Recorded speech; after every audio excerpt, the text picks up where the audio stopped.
7 horas, 2 minutos dessa sexta-feira, dia 3 de julho de 2020, solenidade de São Tomé Apóstolo. Seja muito bem-vindo, muito bem-vinda ao nosso bate-papo, Papo Cabeça, nessa sexta-feira, que nós recebemos ele novamente aqui hoje com a internet trincando, né, Padre Edmilson? Hoje eu não Sei vou nem. dormir, Hoje não só vai se ter for mesmo, frio. só se for de frio.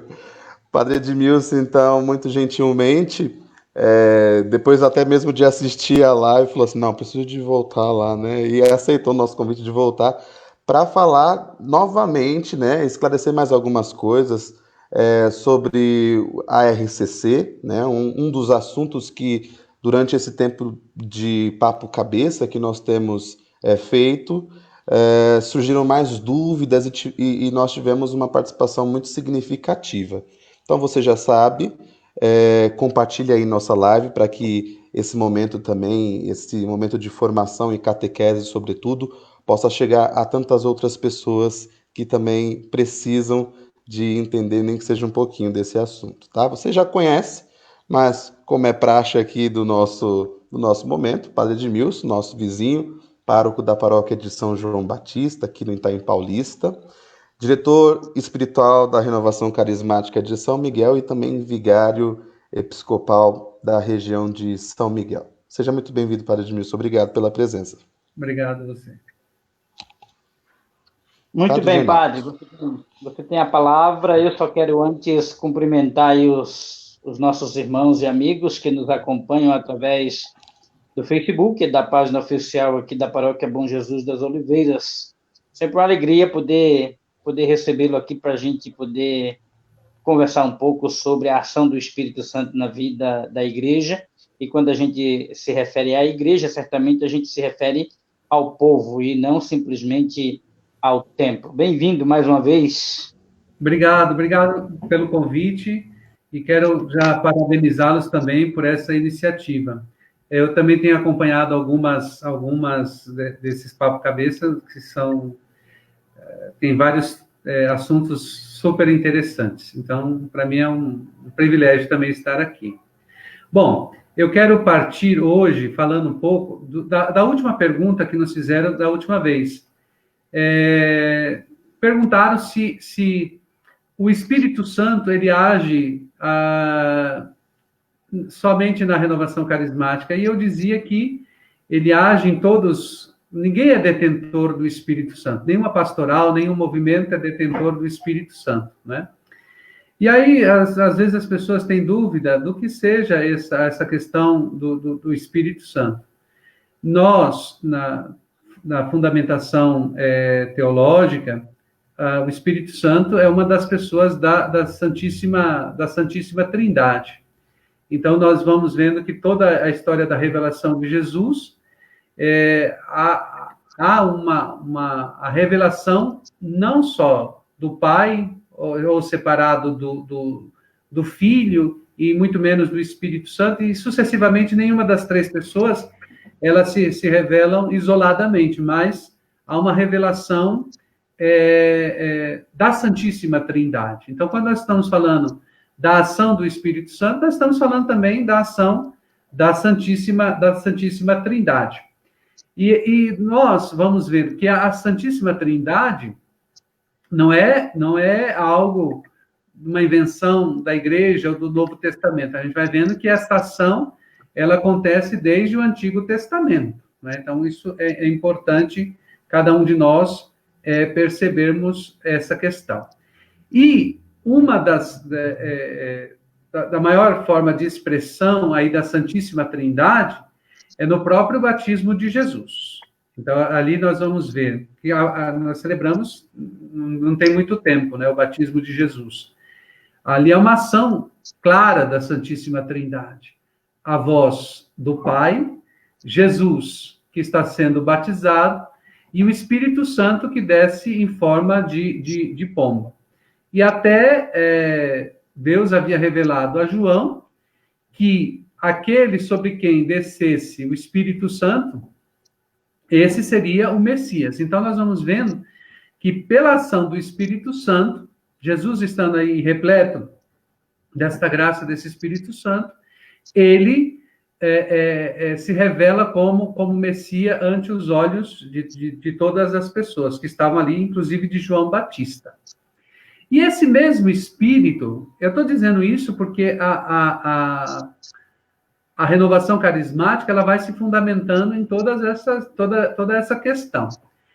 E depois, o próprio Jesus, o ressuscitado, quando aparece aos apóstolos, seja por João ou mesmo por Lucas, que João vai dizer que logo no domingo da ressurreição mesmo, Jesus aparece, sopra sobre eles o Espírito Santo, e Lucas vai dizer que essa descida do Espírito Santo acontece no dia de Pentecostes. E então, mas das duas formas estão corretas, mas aí não quero entrar aqui na questão desse evangelista ou daquele outro, mas eu quero dizer que a ação é a mesma, é a descida do Espírito Santo sobre os apóstolos, que os impulsiona justamente para que eles possam ir. Então, o Espírito vem sobre eles e os encoraja, os impulsiona para esta ação missionária da igreja, propagar o nome de Jesus a tantos quantos necessitam. Depois, nós podemos ver também a ação do Espírito Santo nos próprios sacramentos. A igreja católica ela é sacramental, tem os 7 sacramentos, e nós não podemos aqui deixar de colocar isso, que a ação do Espírito Santo também acontece em cada sacramento. Nós também vamos vendo isso. E todos nós, da igreja, portanto, através do sacramento, e principalmente sobre o sacramento do batismo, nós somos portadores desse Espírito Santo. E lembremos aqui novamente, quando falamos em Espírito Santo, nós estamos falando da Santíssima Trindade. Nós estamos falando de Pai, Filho e Espírito Santo. Nós somos batizados em nome do Pai, do Filho e do Espírito Santo.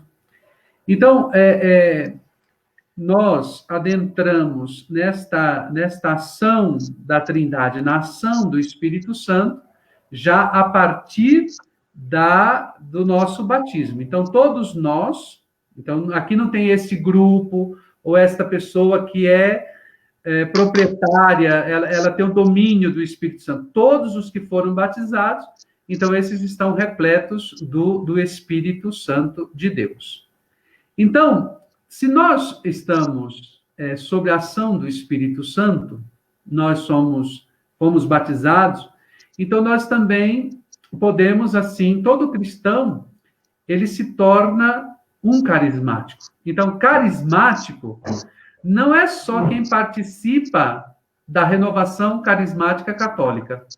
Carismático é todo aquele que está sob a ação do Espírito Santo. E aí nós vamos saber que o receber o Espírito Santo é tornar-se cristão, não é? É tornar-se cristão. E se tornar cristão é receber, portanto, os carismas, é receber esta questão, os dons carismáticos. Então, o Espírito sopra onde ele quer. O Espírito derrama os dons a quem ele quer.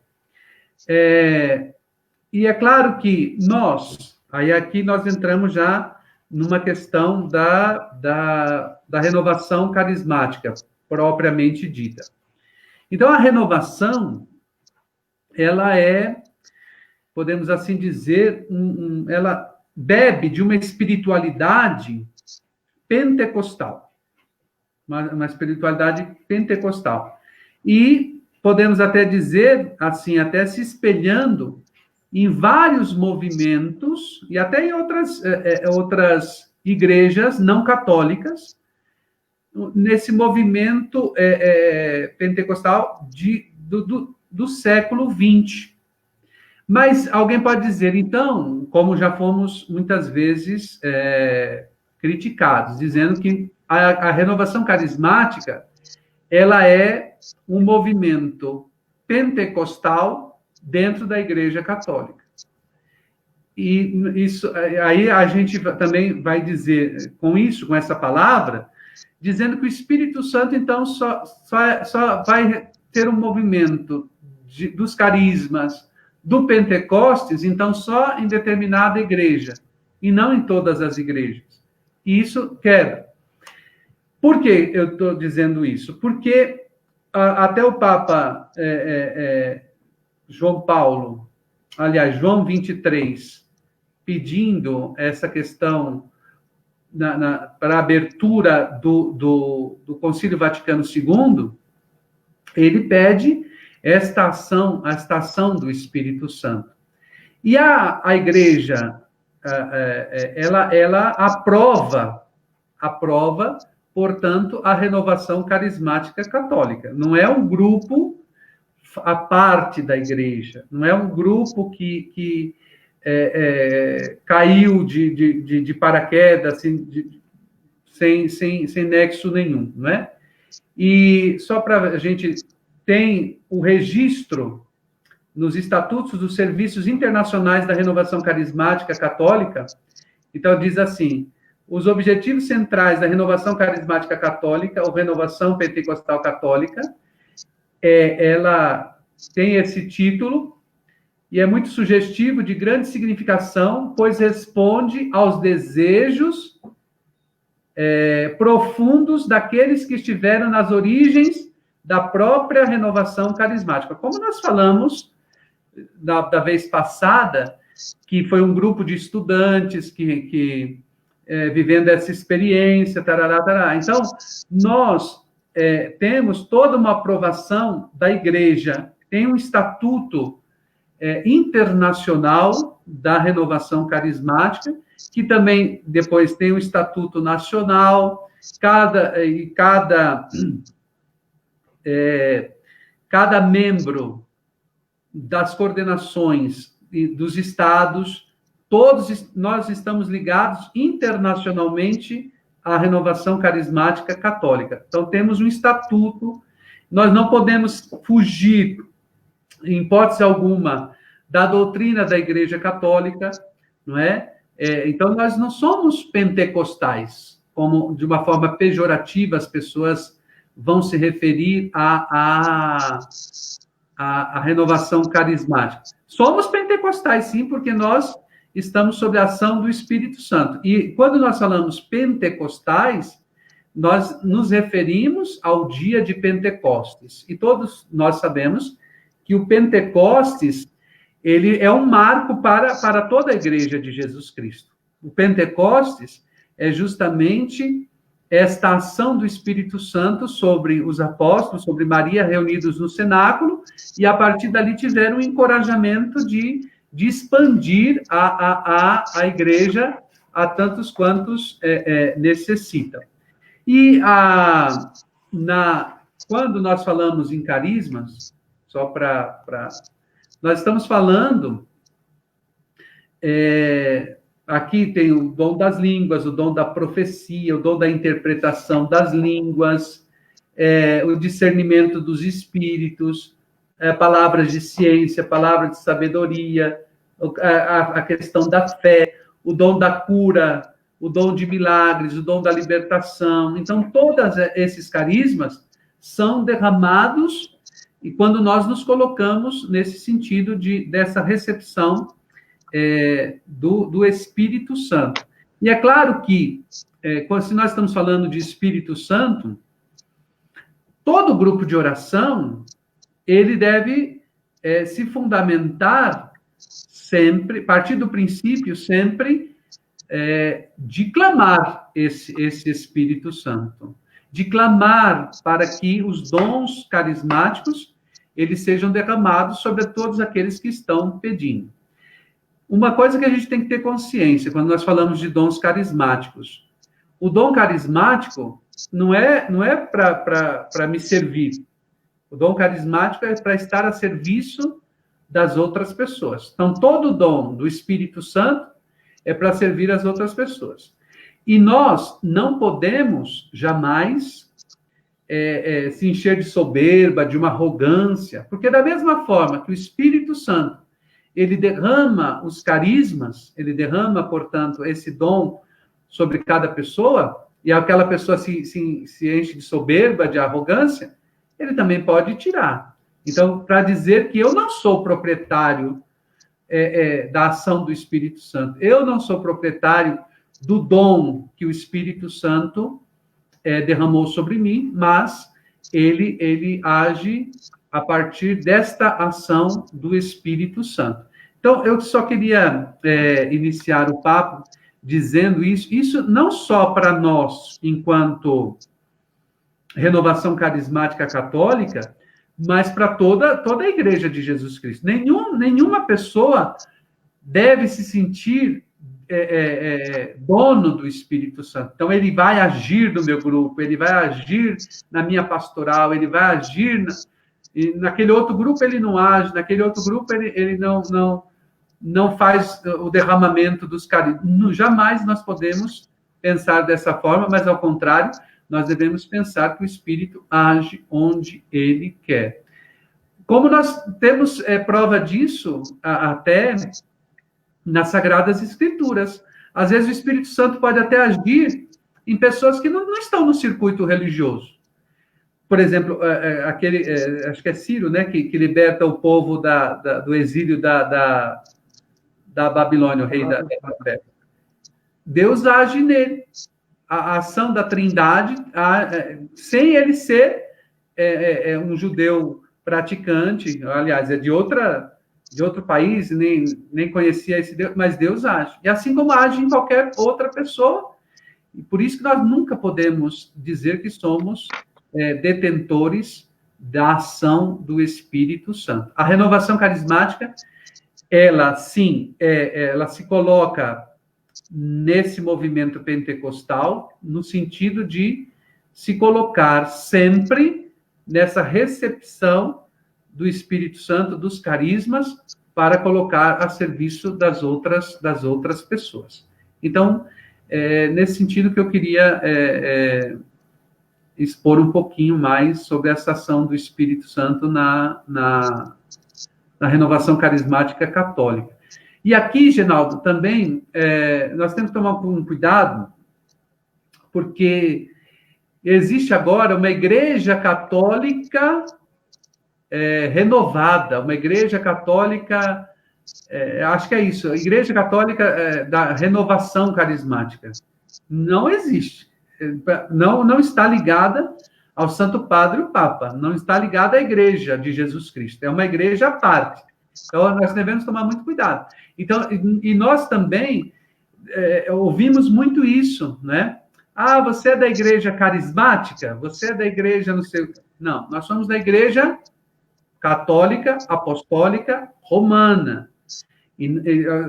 Tem a fundação de uma igreja católica renovada, e tem outra, Igreja Católica da Renovação Carismática. Isso já para confundir as pessoas. Então, as pessoas vão lá e pensam que está indo numa igreja católica, apostólica romana, estão indo numa outra igreja que usa desse nome justamente para enganar, ludibriar as pessoas. Então, muito cuidado com isso. E muito cuidado também com o que nós falamos sobre se você é da igreja renovada. Não. Você que pertence à igreja católica, apostólica romana, nós devemos dizer, não, sou católico, apostólico romano, e não católico, apostólico renovado. Não existe esse termo dentro da igreja, né? Só para esclarecer um pouquinho. Deixa claro. Um dia, no seminário,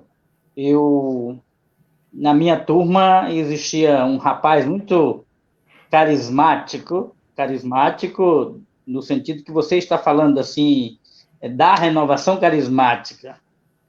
E ele me propôs um desafio. Eu queria começar te perguntando a respeito disso. Ele me desafiou a me repousar, fazer com que eu repousasse, né? Que até hoje eu não repousei, nunca fiz a experiência de repouso no Espírito. Eu falei para ele que eu topava fazer a experiência. e perguntei a ele o que ele me propunha, o que eu precisava fazer para poder fazer a experiência do repouso. E ele disse, muita oração e um jejum de 3 dias.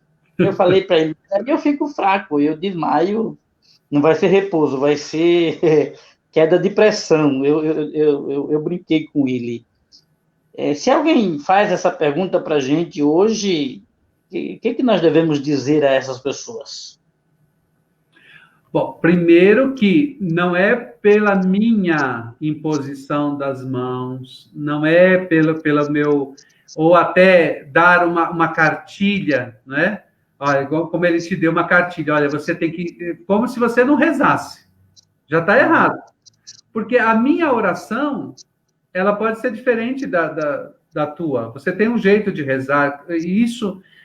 nós sabemos que a igreja é diversa na questão da oração. Então, já começou errado. Depois, a questão do jejum. Jejuar 3 dias. Tem gente que pode até pedir mais, né? Para dizer que tem que jejuar 40 dias.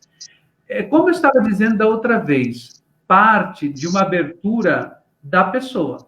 Não adianta eu pedir para você jejuar, você fazer não sei quantos dias de oração, tarará, mas a parte do momento em que você se coloca nesse sentido de uma recepção desse batismo no Espírito Santo, do repouso no Espírito Santo. Você poderia ter jejuado, você poderia ter feito a oração, mas você ir também num sentido de incredulidade. Eu vou, mas não estou acreditando nisso que ele está falando, não. Então, não vai acontecer. É preciso você acreditar, você se colocar. Eu já vi muita gente que não acreditava e aconteceu. Então, depende da ação do Espírito. É o que nós estamos dizendo. Não adianta eu querer enquadrar a ação do Espírito Santo. Não tem um enquadro do Espírito Santo. Ele age onde ele quer. Então, não tem uma receita pronta para quem quer fazer essa experiência do repouso ou de qualquer outro dom carismático. Não existe. Para algumas pessoas que têm... que não aprovam, porque você sabe muito bem, dentro da igreja nós temos aqueles que não são carismáticos, não têm os dons carismáticos, não, ou pelo menos não se deixam conduzir por esses dons do Espírito Santo, que criticam a renovação carismática. Abertamente nós encontramos essa corrente que tenta combater, vamos dizer assim, a renovação carismática na igreja. Qual a necessidade, eu diria, a pergunta que eu te faria é, qual a necessidade do surgimento da renovação carismática na Igreja Católica? Você já falou aí do grupo de estudantes e tal. Será que não tem um pouco também de linha de combate àqueles que estavam, na época, engajados demais apenas com a pessoa do Cristo, com o Cristo homem, com o Jesus histórico?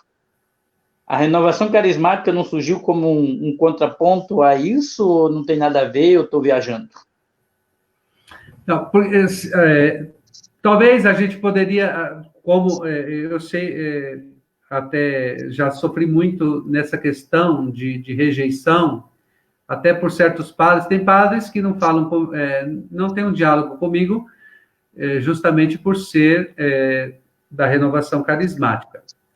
E talvez o que esteja aqui em xeque, muitas pessoas também pensam que a renovação ela surge para combater a teologia da libertação, que aí entra muito por essa questão da questão só se colocar do Cristo, né? O Cristo. Tanto é que muitas comunidades... o Jesus histórico, o Jesus histórico. Tanto é que muitas comunidades, até na nossa diocese mesmo, várias comunidades foram fundadas no período da teologia da libertação. Por isso nós vamos ter Cristo mestre, Cristo ressuscitado, Cristo libertador, Cristo redentor, Cristo não sei o quê, Cristo não sei o quê. Mas a renovação, ela surge a partir do apelo do Vaticano II. Até o Papa, como eu disse, o Papa João XXIII, fazendo esse apelo a toda a igreja para que houvesse uma abertura para esta ação do Espírito Santo. Então, por isso que a renovação carismática, ela surge ao mesmo tempo do Concílio Vaticano II, justamente para responder a esse apelo do Papa, não para querer contrapor o Cristo histórico, o Cristo humanizado, não, é justamente para um apelo do Papa nessa abertura do Concílio Vaticano II, uma abertura para o Espírito Santo. E aí também aqui nós voltamos à doutrina católica, que nós não podemos distinguir como tem correntes aí, que você sabe muito bem, que deixa de ver a Trindade como a ação do Pai, do Filho e do Espírito Santo, e pensa só numa única pessoa, e aí no caso do Cristo. E nós também podemos, não estou dizendo que nós também, da renovação carismática, não podemos cair no mesmo erro de só nos ater à questão só do Espírito Santo e deixar de ver a Trindade como um todo. E nós não podemos fazer isso. Tanto é que se você pegar os documentos da renovação, pegar as apostilas de formação, sempre nós vamos falar da questão trinitária. E aí, por isso que nós voltamos ao Pentecostes, porque o Pentecostes é um encorajamento, é um impulso para que as coisas possam ter uma fluidez maior, mas não para contrapor a nada dessas questões, não. Certo. Cada movimento com seu carisma. Exato. Eu não quero te colocar em saia justa, se você não quiser responder, não responda, e, sem sombra de dúvida, o pessoal que está aí nos acompanhando vai entender perfeitamente. Se hoje a Igreja Católica, Roma, o Papa, dissesse assim, eu não quero mais saber do movimento da renovação carismática na Igreja Católica. É por isso que eu disse que não queria colocar você em saia justa, não responda se não quiser. Afinal de contas, para quem exerce uma atividade importante na vida da nossa diocese, responder uma pergunta dessa pode parecer capciosa. Mas se isso acontecesse, você ficaria com a igreja ou ficaria com a renovação carismática? Olha, primeiro que se a renovação carismática é a ação do Espírito Santo, eu já diria que jamais vai acontecer isso. Nós já passamos por João 23, Paulo VI, João Paulo I, João Paulo II, o Papa Bento e agora Francisco, e eu creio que não vai haver essa questão. Mas, se acontecesse isso, eu sou católico apostólico romano, independente de qualquer outro grupo. Não deixaria a igreja. E eu tenho certeza que quem deixaria a igreja, tem essa vontade de deixar a igreja, já deixou. Já aconteceu muito. De muitas pessoas confundirem. E até fundaram igrejas. E até saíram. Eu conheci muita gente, amigos meus, que saíram da igreja, da renovação carismática católica, e fundaram a sua própria igreja. Infelizmente. Mas não me coloco em saia justa. Eu opto pela igreja. E eu tenho certeza que muitos carismáticos que estão me ouvindo também diriam a mesma coisa. Mas eu tenho muita convicção, muita certeza, do mais profundo do meu coração, que o Espírito Santo jamais permitiria que um Papa proibisse a renovação carismática de existir. Ok, eu me dou por satisfeito com as minhas perguntas. Vamos ouvir o que os nossos internautas estão pensando. Vamos lá, mais saias justas aí, vamos ver. A Isabel está perguntando: o que significa dizer que o Espírito Santo é paráclito? Deixa ele beber água comigo. Então, a questão, quando se fala virá sobre vós o Paráclito, então está dizendo que é o defensor, o advogado, aquele que vai conduzir, portanto, né? É o condutor. Nesse sentido, de conduzir esta igreja, conduzir os apóstolos, conduzir, portanto, as nossas ações. Sempre quando nós dizemos, nos referimos ao Espírito Santo. E isso é um dos títulos ao qual Jesus vai se referir aí, portanto, ao Espírito Santo, né? Virá sobre vós o Paráclito, virá sobre vós o defensor, virá sobre vós aquele que é o condutor. Então, nesse sentido. A pergunta do Douglas Costa, padre, missa de e por cura e libertação, ele já respondeu, Douglas, são duas perguntas. Então, convido você a depois ver o vídeo anterior.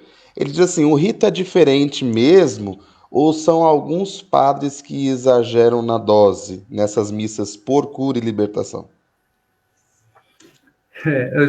Dom Manuel, que é o nosso bispo diocesano, ele já me chamou várias vezes, e, inclusive quando tem alguma coisa que sai fora, ele cobra, e sempre, em todos os movimentos, pode ter um extrapolar, né? Tem gente que extrapola, mas se você está ligado à igreja, você tem que seguir. A missa tem o seu cano. Agora, é como eu disse da outra vez, tem algumas coisas, por exemplo, no momento oracional, eu faço logo após a homilia, mas tem padre que faz no início, tem padre que faz no final, mas segue o cânon da missa. Se saiu fora do cânon da missa, então não é missa. Não está ligado, portanto, e isso é errado. Não vou dizer que não tenham pessoas que façam isso. Uma das provas, não aqui, vou citar o nome porque é de conhecimento de todas as pessoas. Vários bispos, inclusive bispos aí que estão ligados à liturgia, criticam muito o padre Marcelo Rossi. Porque Marcelo Rossi, muitas vezes, ele foge um pouco da liturgia. E principalmente a liturgia da palavra, que às vezes, ao invés de fazer as leituras, ao invés de o salmo, então troca por um canto, mas a renovação tem melhorado muito nessa questão. Você pode perceber, até a própria Canção Nova, já se proibiu, por exemplo, de orar em línguas, do repouso do Espírito, porque está na televisão. Agora, eu estou dizendo isso porque eu já celebrei lá várias vezes, sendo televisionado, tarará, e então já me disseram, padre, olha, não pode fazer isso, não pode fazer isso, não pode fazer isso. Tá bom, por conta de uma exigência da CNBB. Mas agora, já começaram a amadurecer um pouco e já é liberado. Tanto é que agora se faz. Você pode ver que até na Canção Nova, se ora em língua. O padre que está celebrando, ele vai orar em línguas. Ele vai fazer uma oração diferenciada. Mas, você perceba, não foge do cânon da missa, jamais. Então, se fugiu, o padre, ele é responsável pelos seus atos. Ele deve se responsabilizar pelos seus atos. Ele tem que estar em comunhão com o seu bispo, com a igreja. Né? Certo. A Fátima Ferreira está dizendo assim, padre, Deus age com misericórdia ou o inimigo tem poderes para fazer coisas boas e se passar por Deus? Eu sempre, quando... eu estava até escrevendo sobre isso hoje, né? Vou até dar um exemplo. Um pai levou um filho pequenininho para ver uma exposição de quadros sacros. E o menininho se deparou de frente com um quadro em que Jesus bate a porta. Todos nós conhecemos esse quadro. E o menininho, ele percebeu que na porta não tinha maçaneta. E ele perguntou ao pai, por que naquela porta ali não tem maçaneta?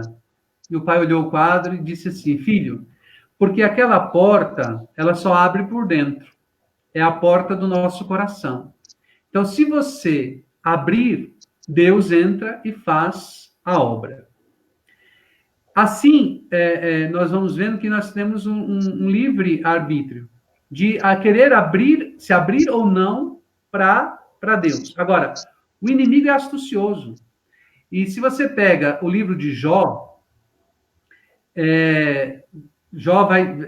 o Satanás diz assim para Deus, olha, tem um homem aí na terra que ele te louva, ele te fala tantas coisas, tarará, mas ele te louva porque ele tem tudo, ele tem casa, ele tem família, ele tem saúde, ele tem tudo. Deus falou assim, tire tudo dele, só não lhe tire a vida.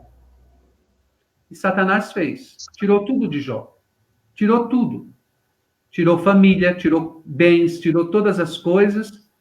E aí, o que acontece?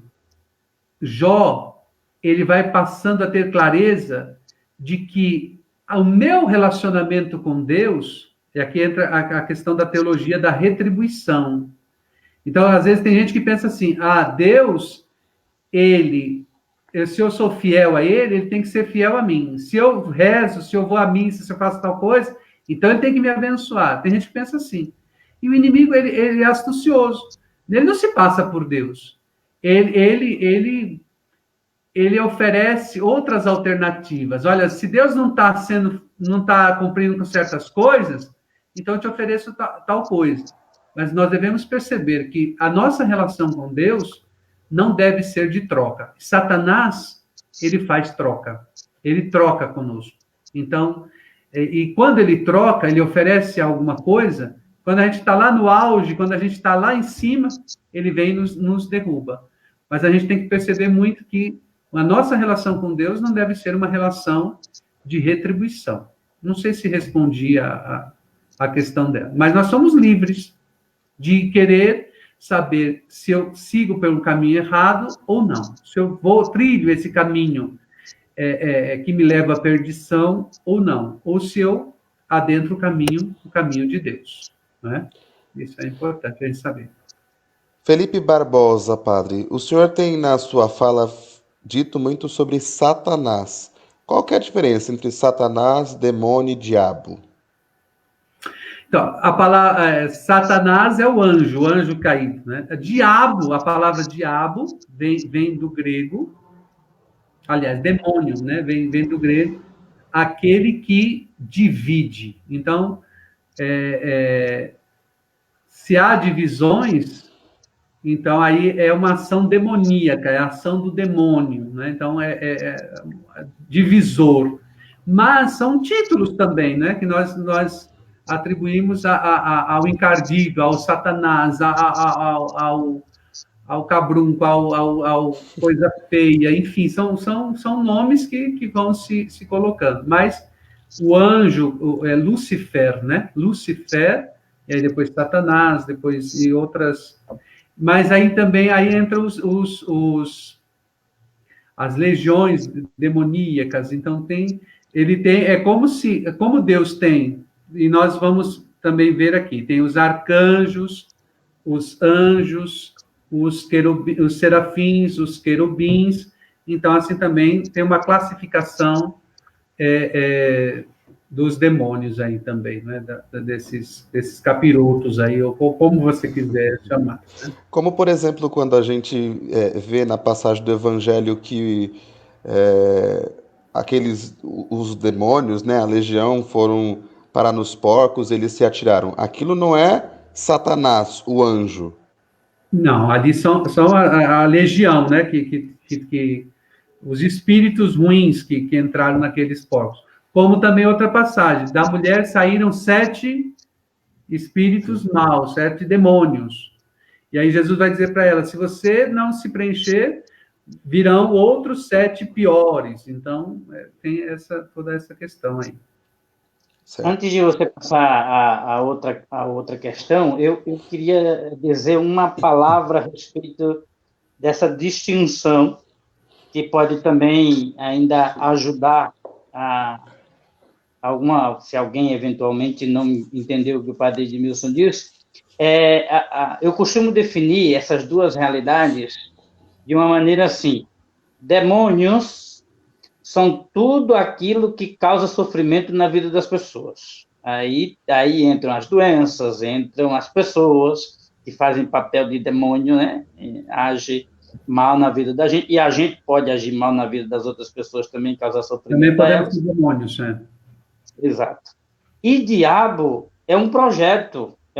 Se você olhar, por exemplo, nos evangelhos, todas as vezes Jesus expulsou demônios da vida das pessoas. O diabo, ele só expulsou uma vez da vida dele mesmo, que era aquele que apresentava o projeto contra o projeto de Deus nas tentações do deserto. Então, Jesus diz, afasta-te de mim. Quer dizer, alguém que apresenta um projeto contra o projeto de Deus. Então, se você pegar a Bíblia, o Novo Testamento, toda vez que você vê a palavra diabo, é só referente a um projeto contrário ao projeto de Deus. Que você livremente adere a esse projeto ou não.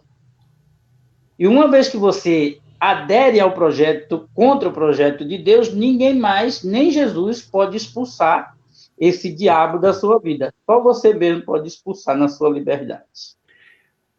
Tanto é que num dos evangelistas, não me recordo agora, mas Pedro, por exemplo, quando Jesus vai dizer, o filho do homem vai sofrer, vai passar por isso, tarará, tarará, e Pedro vai dizer, não, Senhor, que nunca te aconteça isso. E ele vai usar o termo Satanás, afasta-te de mim, Satanás. Então, Mateus no capítulo 16, é a sequência do evangelho do domingo passado. Exato. Então, se nós formos falar de projeto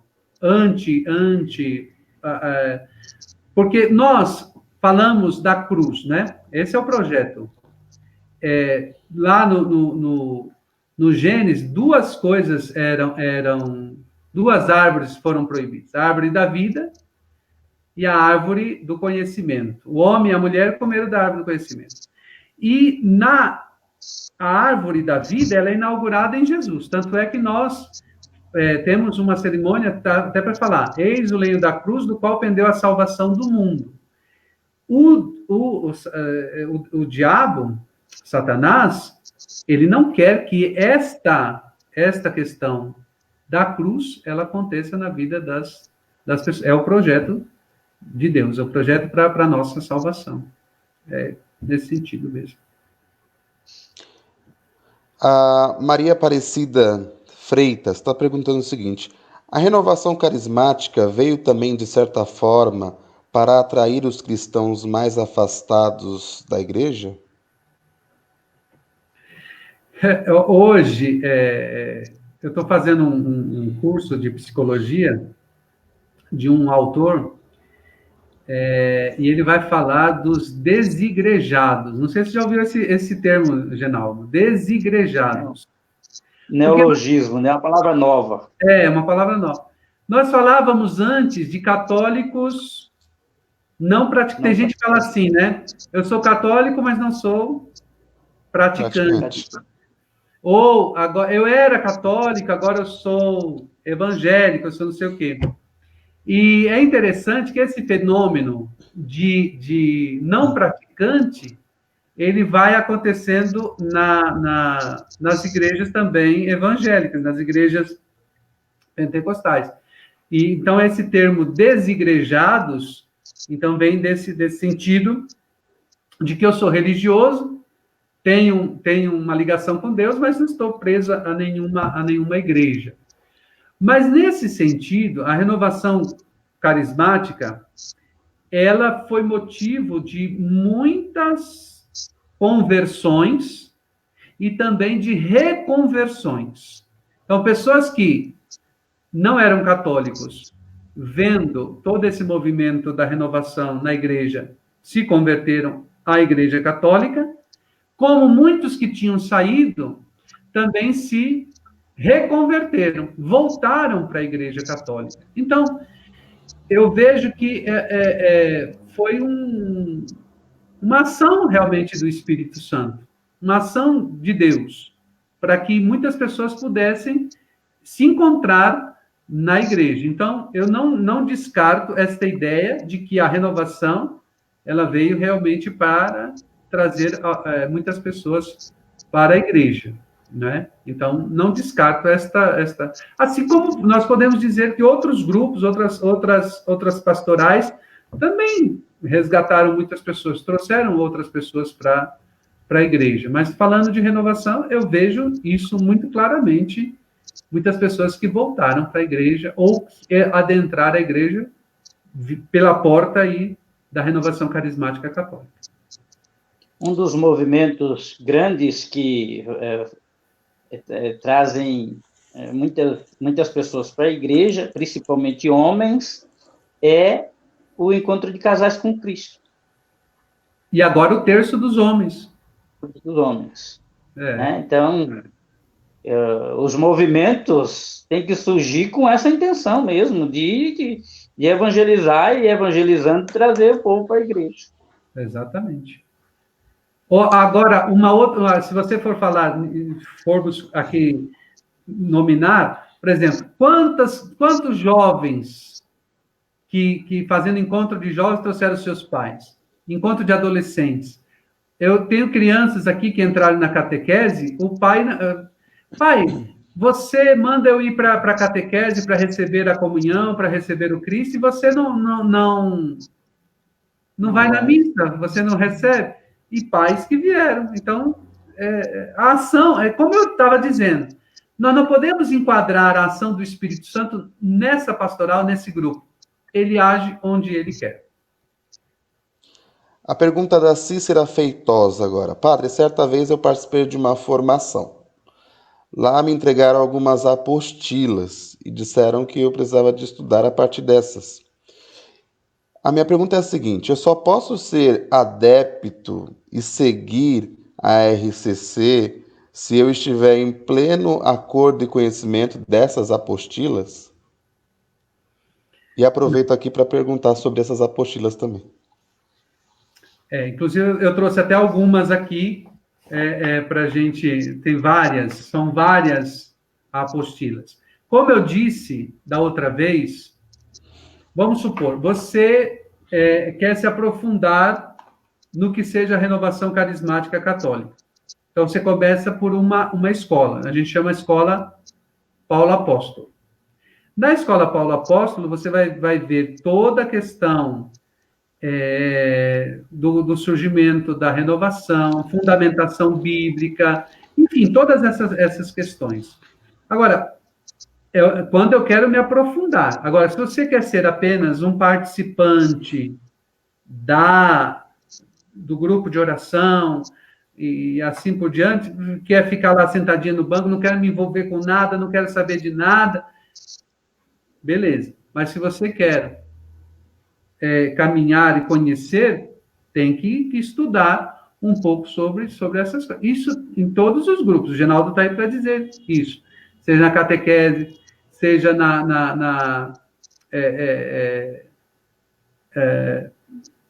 outros, por exemplo, MEG, apostolado, enfim, todos nós devemos ter um estudo. O que acontece muito hoje, que emperra muito, é das pessoas terem, uma preguiça de se aprofundar, seja na doutrina, seja no conhecimento da sua pastoral. Mas para ser carismático não precisa você ir para a Escola Paulo Apóstolo ou qualquer outra escola. A escola serve para uma aprendizagem, para a gente não fazer bobeira. Por exemplo, tem a Escola Rafael. O que é a Rafael? A Rafael é de cura. Então, você tem que saber. cura e libertação. Então, para eu não chegar e falar, é o demônio, é não sei o quê. Então, lá eu vou aprender, e na Rafael vai trabalhar questões psicológicas, psiquiátricas, para a gente saber distinguir o que é demônio, o que é um problema psiquiátrico, o que é um problema psicológico. Então, a escola serve para isso. Então, a renovação, ela fornece as apostilas, tudo com fundamentação bíblica, doutrina da igreja, catecismo da igreja católica. Então, nas apostilas, nós não vamos encontrar nada fora da doutrina católica. Nada. Então... William Silva, padre, grandes manifestações foram feitas pela ação do Espírito Santo antes de Pentecostes, no cenáculo. Como o seu padroeiro, por exemplo, São João Batista, que foi o único que teve a manifestação do Espírito antes de nascer, quando Maria foi visitar Santa Isabel. Seria correto dizer que houve um Pentecostes na casa de Isabel, ou é correto que houve apenas uma ação do Espírito Santo? Aqui a gente entra numa questão teológica, né? O Pentecostes, ele acontece já lá no deserto. Pentecostes acontece no deserto. Quando Moisés saiu do Egito com o povo, ele sobe ao Monte Sinai, e aí ele está cansado já. Ele diz para Deus, olha, esse povo é um povo de cabeça dura, é um povo, enfim, que rebelde, tarará, tarará. E aí o que acontece? Deus manda que ele vá à tenda do Santo dos Santos, reúna 70 anciãos, e aí o que Deus faz nessa reunião? Deus tira um pouco do espírito de Moisés e coloca sobre esses anciãos. Aí foi o primeiro Pentecostes. Então, já lá no Antigo Testamento, lá né, a gente já vê isso no Pentateuco. Então, se a gente for falar de primeiro Pentecostes, o primeiro Pentecostes, eu acho que acontece de tirar esse espírito que foi derramado em Moisés e colocar sobre esses outros anciãos, até para dirigir esse povo, conseguir organizá-los, conseguir fazer com que eles entrem em sintonia com Deus, né? Então, tem várias, e se a gente for pautar isso no decorrer de todas as Sagradas Escrituras, nós podemos perceber que há muitas manifestações do Espírito Santo. Agora, Pentecostes, nós estamos falando de Penta, né, de 50 dias após a Páscoa. Lembre que lá eles celebraram a Páscoa apressadamente, 50 dias depois acontece isso.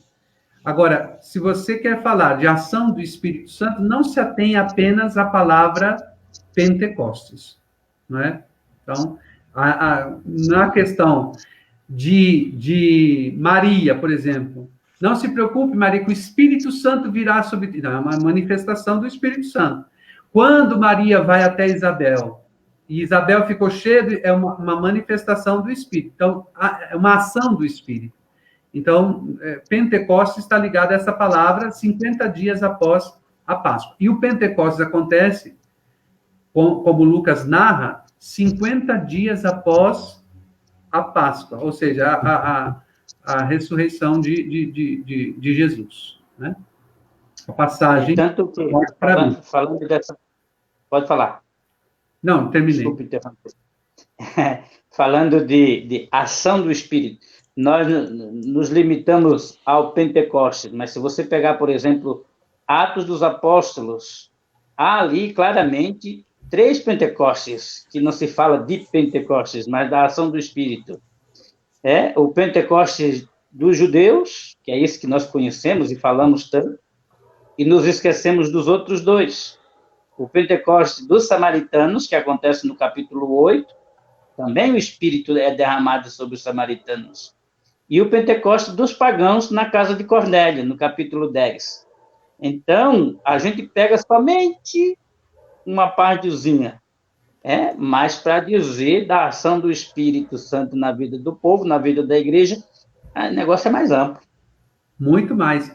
E se a gente fosse pegar aqui o Antigo Testamento, tem muita ação do Espírito Santo. Muita. Né? A pergunta do José Sabino. Já caí em repouso várias vezes, porém nunca consegui orar na língua dos anjos. E o ministro intercessor já fez orações sobre mim numa espécie de batismo. E ao invés de eu orar em línguas, eu caí em repouso. A pergunta é: todos nós temos condição de orar em línguas ou é um dom para poucos? Não, como eu disse, o batismo do Espírito Santo ele vai para os carismáticos católicos, é para a renovação carismática. Então, acontece de duas formas: o repouso no Espírito e o orar em línguas. Se não aconteceu ainda a você, é porque ainda não chegou o tempo de Deus para você. Porque às vezes a gente quer... É como eu estava lendo um artigo, hoje a gente quer tudo... Porque todas as coisas são muito rápidas, né? A informação chega muito rápido. Por exemplo, nós aqui, nem sabemos, nem temos... bom, eu mesmo, não sei se o Jonathan ou o Genaldo tem noção de onde nós estamos chegando com ao mesmo tempo.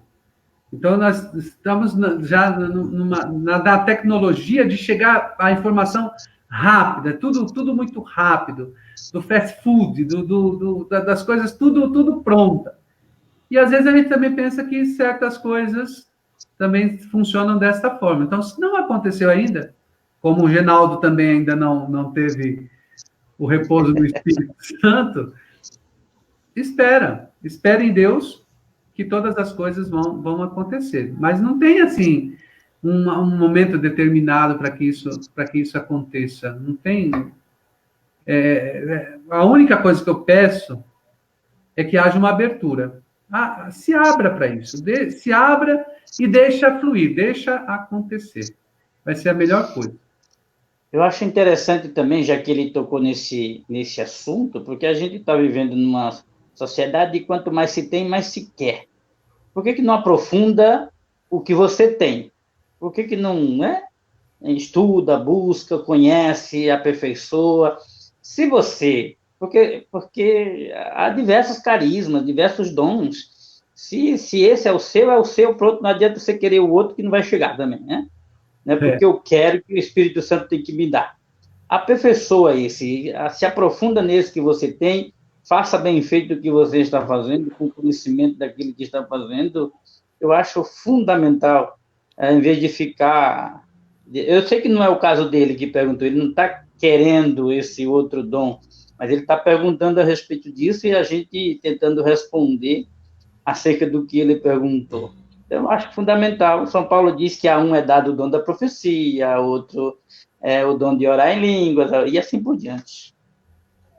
Claro que alguém pode ter todos os carismas e os dons juntos, pode, mas o importante é a gente aprofundar os que a gente já tem. Se houver essa abertura que o padre Edmilson falou, certamente Deus vai concedendo muito mais. Vai acontecer. Mais 2 perguntas e nós finalizamos, padre. Hoje Primeiro, não, Fabiano. Como é? A pergunta... Diz para depois da meia-noite.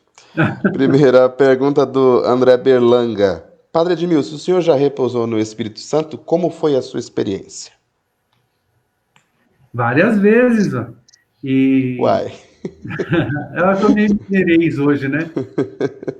Eu já repousei várias vezes em vários momentos e, para mim, a sensação mais gostosa que você possa ter, né? Se fosse assim comparar, é como se você entrasse numa máquina e essa máquina, não sei como chama aquela máquina que a gente faz aquele... Ressonância? uma ressonância magnética, né? A gente entra na máquina e aí vai passando aquela luzinha, aquela coisa toda.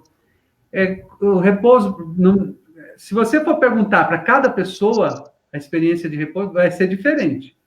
Mas é como se passasse uma ação de Deus tão forte e você se sentisse outra pessoa. É isso que eu senti. Cada vez que eu repouso, eu me sinto revigorado, renovado. Né? Então, já passei por essa experiência, sim. Muito bem. Para finalizar, então, aqui, padre, uma pergunta que, para mim, soou um pouco confusa. A pessoa não quis se identificar. Batismo no Espírito, crisma, podem ser consideradas a mesma coisa? Anula o batismo no Espírito, anula o batismo no Pai e no Filho?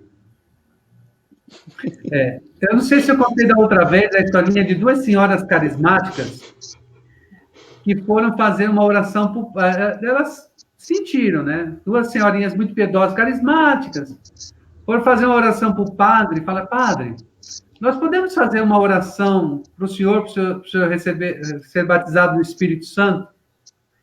E ele falou assim, minhas filhas, já vi que vocês não entendem nada, esses carismáticos não entendem nada mesmo.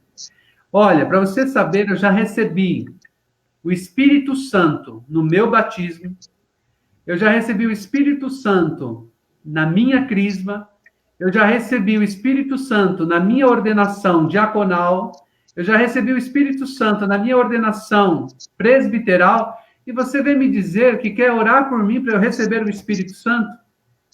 Elas ficaram tristes com essa resposta do padre.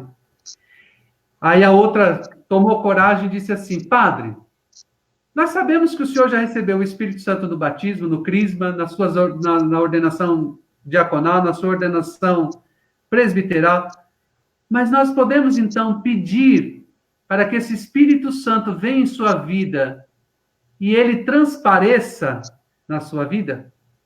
O padre ficou calado. Porque muitas vezes a gente diz que já recebeu o Espírito Santo no batismo, no crisma, ou nós sacerdotes, mas a gente não deixa transparecer esse Espírito Santo na nossa vida. Nós não exalamos o Espírito Santo. Agora, respondendo a essa pergunta, o batismo no Espírito Santo não quer substituir o seu batismo, que você foi batizado em nome do Pai, do Filho e do Espírito Santo. Não quer substituir o seu crisma, nem quer substituir a presença do Espírito que nós recebemos na nossa ordenação sacerdotal, mas ele quer deixar-se transparecer na sua vida, se mostrar. E é isso que o batismo no Espírito quer fazer em cada um de nós, para que nós deixemos ele transparecer, para que muitas outras pessoas possam se achegar a Deus. Não sei se respondi a questão dessa senhora. Dessa pessoa, não sei quem é, não falou o nome. Tomara que seja uma senhora agora, viu? Porque se não for, vai ficar tarde. Mas também eu não vejo problema nenhum da pessoa se identificar com a pergunta. Não tem nada de anormal nessa pergunta.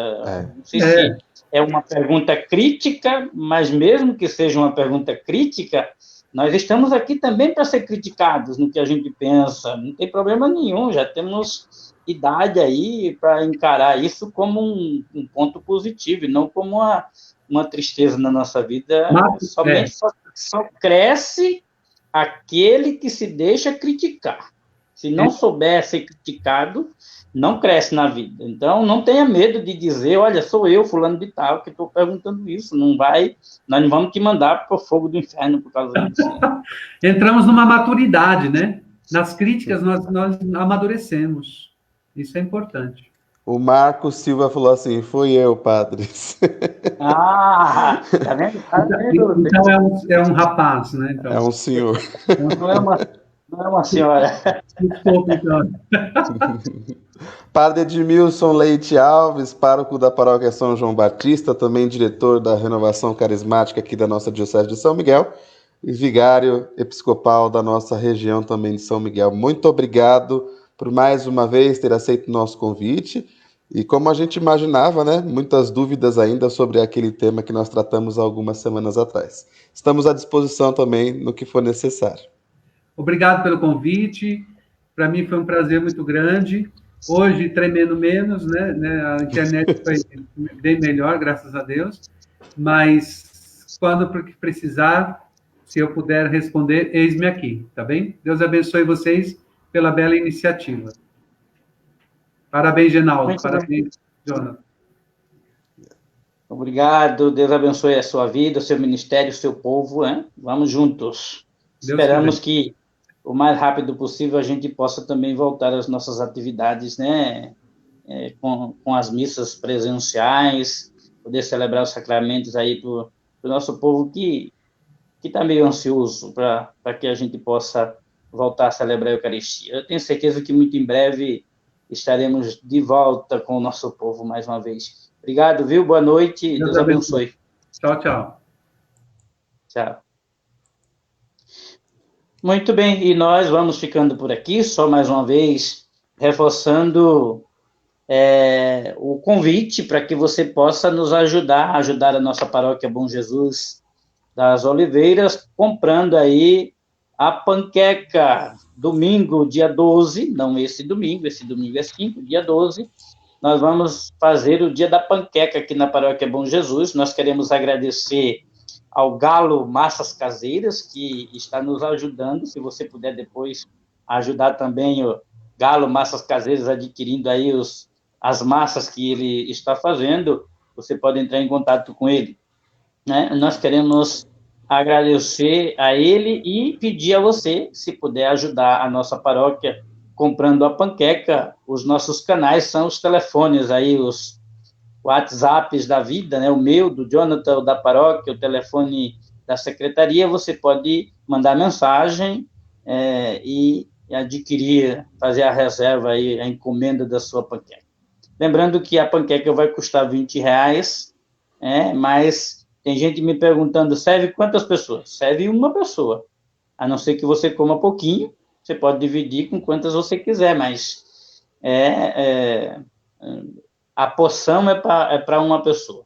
Uma panqueca de carne, uma panqueca de frango e uma porção de arroz, acompanhando um sorvete, que você vai vir retirar aí no dia 12, tá certo? Então fica aqui o nosso agradecimento e o nosso pedido para, se você ainda não efetivou, não fez o seu pedido de panqueca, pode fazer. Nós estamos já caminhando para um número razoável e não quero que você fique sem a sua. Eu quero só aproveitar que tem um bocado de gente, inclusive que não é aqui do nosso território, que está acompanhando, e dizer que na próxima sexta-feira a gente vai ter um papo muito interessante, sexta-feira agora, dia 10/7, com o Padre Romeu, que é um biblista muito bom. Ele vai falar com a gente sobre as pestes que aparecem aí nas Sagradas Escrituras, né? Até gafanhoto a gente viu, mas o frio deu uma barrada aí. Ele vai tratar um pouco com a gente desse assunto que eu acho que muito válido para esse momento, né? Então, Padre Romeu, próxima sexta-feira, às 7 horas da noite, aqui falando com a gente, no Papo Cabeça. O frio mandou a peste para a Argentina. Tá bom, vamos encerrar pedindo a Deus que abençoe copiosamente a vida de vocês. Fica aí o convite para na próxima sexta, não só na próxima sexta, né, mas vocês sabem, todos os dias, meio-dia, nós aqui estamos, e também às 7 da noite. E no domingo, 10 horas da manhã, com a celebração da Eucaristia. Então, você que nos acompanha, que é de outra paróquia, que é de outra comunidade, de outra região, pode continuar nos acompanhando todos os dias, meio-dia e às 19 horas. E no domingo, às 10 horas da manhã, a celebração da Eucaristia e também o momento musical, oracional, às 19 horas no domingo. O Senhor esteja convosco. Ele está no meio de nós. Abençoe-vos, Deus Todo-Poderoso, Pai, Filho e Espírito Santo. Amém. Boa noite, minha gente. Boa noite.